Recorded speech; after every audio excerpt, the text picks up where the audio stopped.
Okay, grade 12. So the video you've been waiting for, the shortcuts, the rules for differentiation as they refer to it in the textbook. These are the shortcuts rules. These are your friends. You'll see they are very easy. Before we start with these, we first have to talk about notation. Let's say this is your function, y equals something, right? Then the derivative of this is y accent, or dy over dx. Now that's not a d, this is like this means change in. No? And you will remember, or you will probably notice, that this is where it comes from. The gradient is difference in y over difference in x. This is basically where the notation comes from. The second one used is, let's say your function is fx, then the derivative will be f accent x.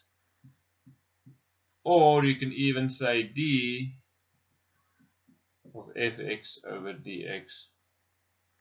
Okay, all of these are the same thing. Okay. Another way to do it is a capital D subscript x block bracket of fx, and you just write your function in the block bracket.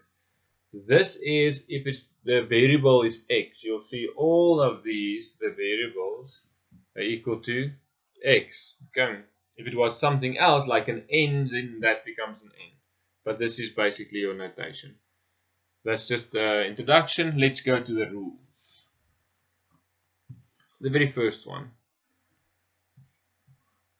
Let's say your function is equal to x to the power of n. Then your derivative, then the following thing happens. The n goes to the front and the exponent is subtracted by 1.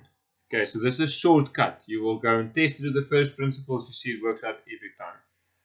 Example, let's say fx is equal to x to the power of 3. Then the derivative is equal to, now the 3 goes to the front, and 3 minus 1 becomes a 2, so 3x squared. Okay, so that's your first rule. The second rule, tying in with this very nicely, is the following.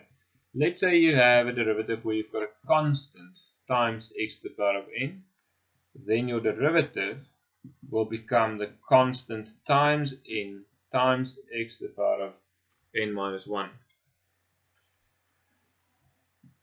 Example, let's say you have 7x to the power of 3.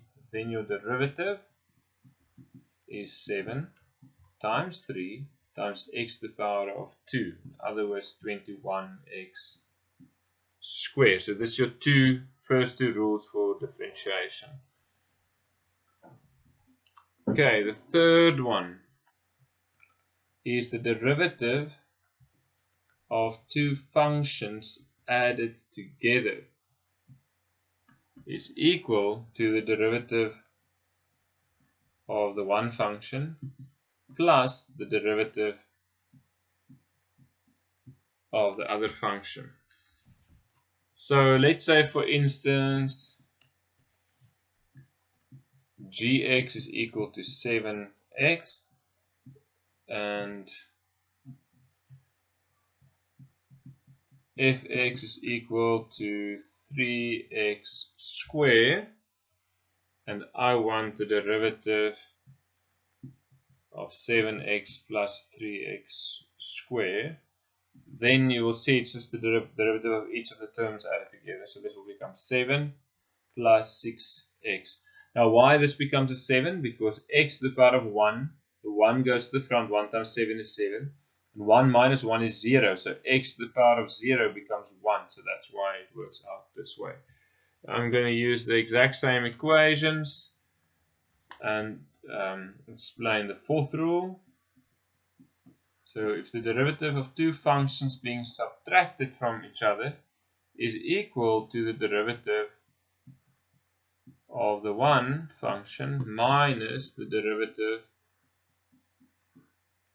of the other function. So let's say derivative This now our example. Derivative of 7x minus 3x squared, it will just become 7 minus 6x.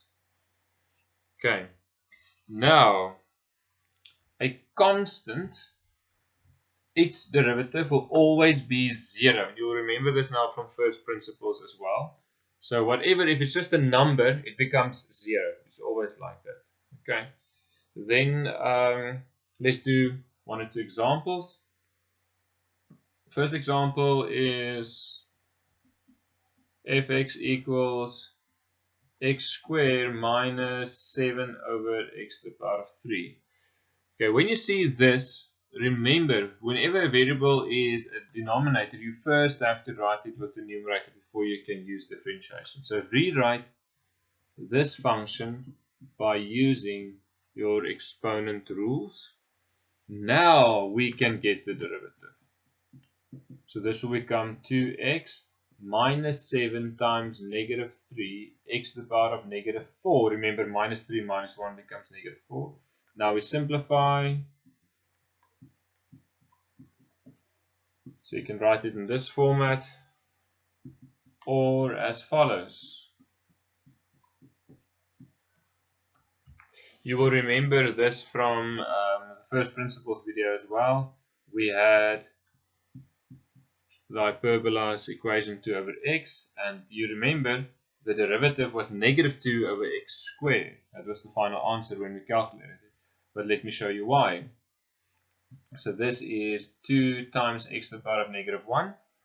So its derivative is then 2 times negative 1 times x to the power of negative 2, because negative 1 minus 1 becomes a negative 2. So this then becomes minus 2 over x squared. Okay, then the last example is when you have brackets. Let's say fx equals x minus 1 times x plus 3.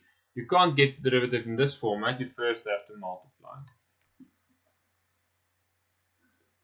Plus 2x minus 3, therefore the derivative will be equal to 2x plus 2. And this is how you apply your shortcut rules. It's really nice, it works well. Enjoy your day.